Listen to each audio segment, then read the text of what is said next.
Senate Republicans have selected John Thune from South Dakota to be the Senate Republican leader. The vote highlights several interesting dynamics within the GOP, including the strength of Trump's grip on the party, the power of MAGA influencers, and the desire for senators to maintain their independence. White House columnist Niall joins us to discuss this and much more. Now, Thune has been critical of Trump in the past. MAGA influencers were out for his throat on social media. Elon Musk said he was the favorite pick of Democrats. Yet he still won. And it's interesting because it's on a secret ballot. Do you think this sends a message from the Senate to the Trump administrations or the Trump administration or his kind of backers on social media? Yeah, I do think it sends a message. I mean, it is interesting that the Senate Republican Party is in a way the last bastion of Trump skeptical members of the GOP. Now, these are not never Trumpers by any stretch of the imagination. They back up the president-elect on most issues. But there has been, I think, a greater reluctance in the Senate to go along completely with the Trump MAGA agenda. And I think that's what we're seeing reflected in John Thune's elevation. What do you think Thune, as the leader of the Republicans in the Senate, means for Trump's agenda, this whole issue of whether or not they're going to have confirmation of nominees? Yeah, I mean, that's obviously the first order of business in a way, is whether Trump nominees are going to be confirmed. Obviously, the Republicans have a majority, but not a huge majority in the Senate. You can only afford to lose 2 or 3 votes. And I think that Thune will be primarily, I would say, concerned with keeping his caucus together as much unanimity as he can find within that group of Senate Republicans. That's his primary concern. He doesn't want to clash directly with President-elect Trump, but he wants to keep his own members happy. Over in the House, Speaker Mike Johnson is going to keep the gavel. As the numbers aren't set yet, but the majority is going to be razor slim.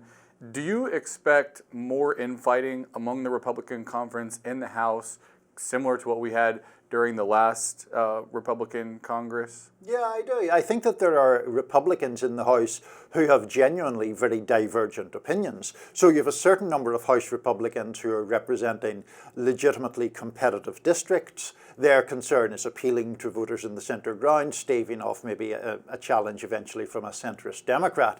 That's a very different perspective than the likes of the House Freedom Caucus, which is pretty hard right, particularly on fiscal issues, and that's going to be, without getting deep into the weeds of fiscal policy, I think that you do see sometimes people on the right of the Republican Party being a little bit uneasy about some of Trump's spending ideas. The margin in the last Congress made things pretty difficult for Mike Johnson, especially when getting controversial legislation passed.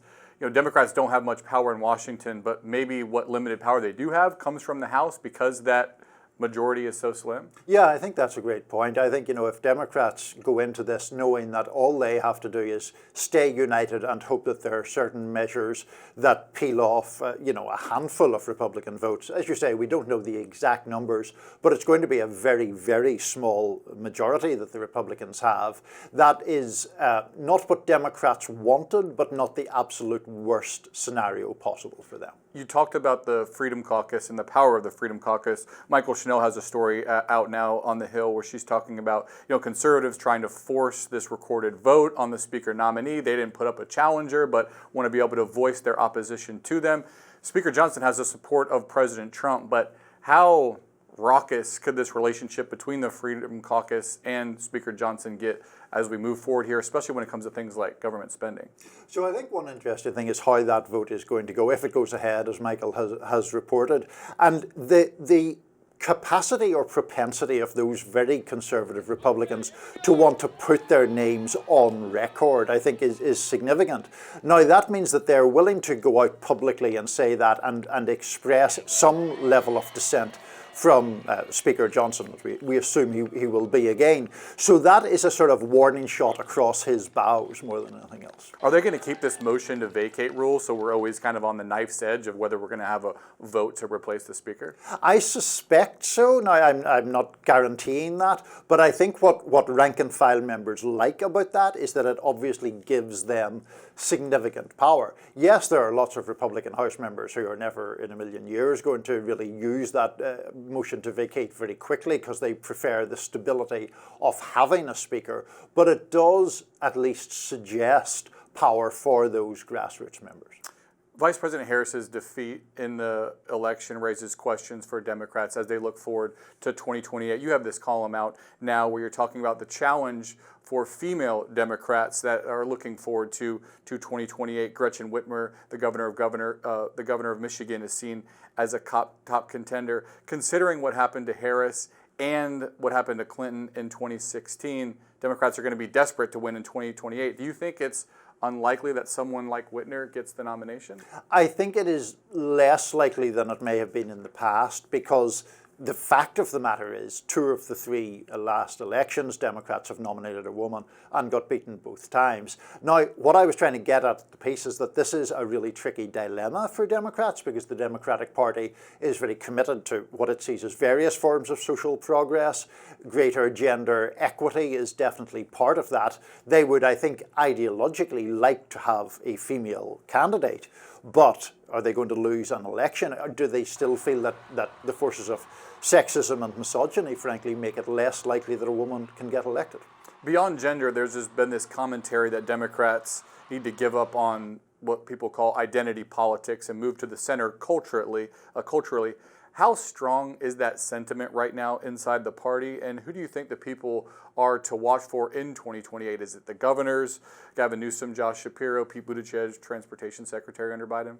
Yeah, I mean, you've listed there several people who I think would be credible contenders if they decide to go for it. We just mentioned Governor Whitmer, who I think would be a top-tier candidate, whatever the misgivings may be about female nominees. On the identity politics question, I do see more criticism of that now coming from the left in a way. The idea that a focus on identity politics sort of carves people away from coalescing around working class issues or economically left issues.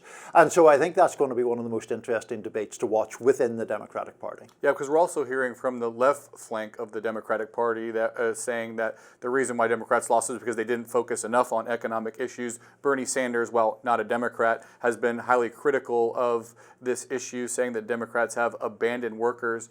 Do you see a sort of economic populism becoming a major part of the Democrats' 2028 aspirations? I think there is an argument for it, for sure, because what you see in the election just passed is President-elect Trump really getting votes from people who wanted significant change to the system.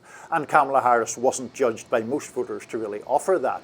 So some kind of message of economic populism would be more adept at capturing that kind of sentiment.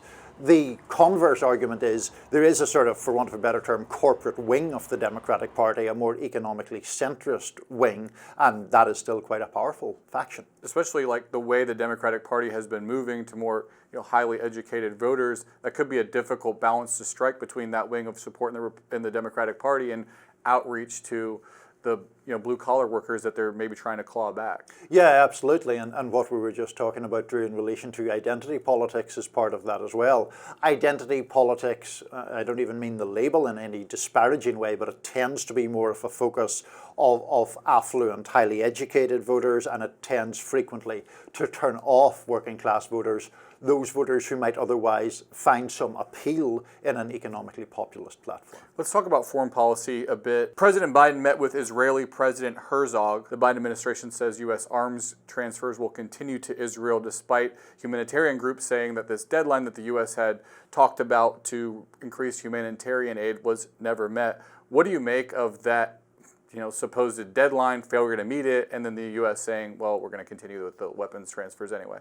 I think the whole episode will fuel a degree of cynicism about the Biden-Harris administration's record on this topic.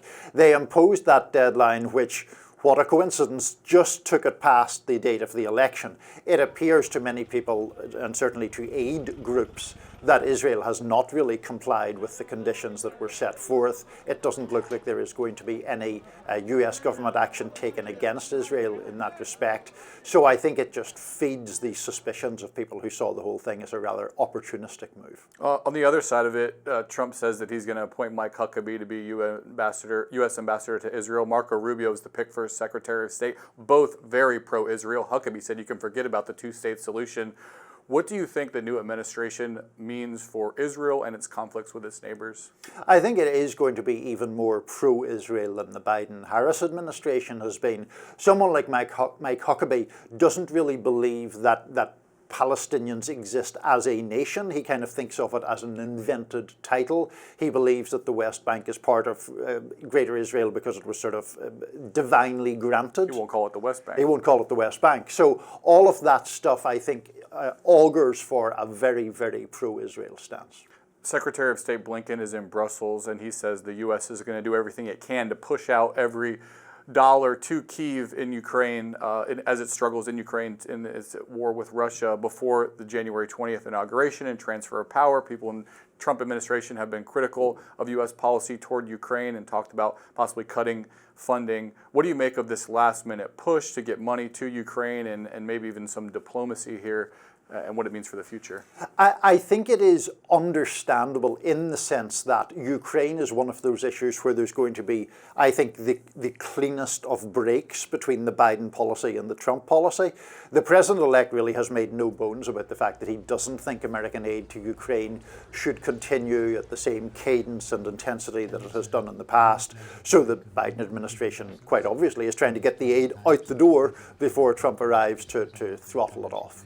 If Trump cuts aid to Ukraine and Russia moves on Kyiv and topples the government, that seems to me like it would be a pretty bad look for the new administration. You would think, right? I mean, Trump is suggesting that he can settle the war, famously he used to say, in a day when he was making his campaign speeches.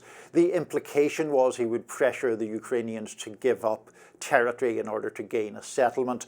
Maybe he will do that, but there is the other side of the equation, which your question alluded to. Why would Putin stop short if he thinks momentum is on his side and one way or another the Americans are going to withdraw aid from Kyiv? All right, that's all I have for you. Niall Stanage, White House columnist here at The Hill. Thank you so much for coming on. Thanks, Drew. A federal judge has blocked a Louisiana law that would require the Ten Commandments be displayed in public school classrooms. Now officials in the state are vowing to appeal the ruling. News Nation's Anna Koyman has a look at the reactions and what's next for the controversial law. It's a story out of Louisiana, but garnering national attention, even from President-elect Donald Trump, who has previously endorsed having 10 commandments in classrooms. Now, supporters say it's not just about religion and morality, it's also a nod to history. But a federal judge says it's unconstitutional because kids can't opt out. Separation of church and state. And in this case, public schools. A controversial Louisiana law has been temporarily blocked, requiring the Ten Commandments to be displayed in classrooms across the state by January 1st. U.S. District Judge John DeGravels ruled it unconstitutional, saying in part, the minor child plaintiffs will be forced to attend school and submit to unwanted and unconstitutionally coercive religious displays, and the parent plaintiffs will be forced to acquiesce to school's usurpation of their right to direct their children's religious education. The American Civil Liberties Union is applauding the decision, calling it a victory for religious freedom. However, the Louisiana Attorney General hotly contests the ruling and says they will immediately appeal. They believe the decision only binds 5 of the state's many school boards. This is far from over. Similar bills in other states have been struck down, like Texas, Oklahoma, and Utah. And in 1980 in Kentucky, the U.S. Supreme Court struck down an actual law similar to the one in Louisiana, saying it's unconstitutional. For News Nation, I'm Anna Koyman. Electric vehicle maker Tesla is issuing a recall of nearly 2,500 cybertrucks due to an issue with the pickup truck's acceleration. Tesla says the fault in the drive inverter could cause a loss of drive power when the driver presses on the accelerator pedal and would lead to an increase in the risk of a crash. It comes after the company issued a recall of 27,000 Cybertrucks last month due to an issue with the rearview camera. Tesla says the affected trucks in its newest recall were manufactured between November of last year and July of this year. The company says it will replace the recalled piece at no extra cost. That's today's Daily Debrief. I'm Drew Petrimoulx. Be sure to like, share, and subscribe to The Hill's YouTube channel. And come back here soon for the intersection between politics and policy.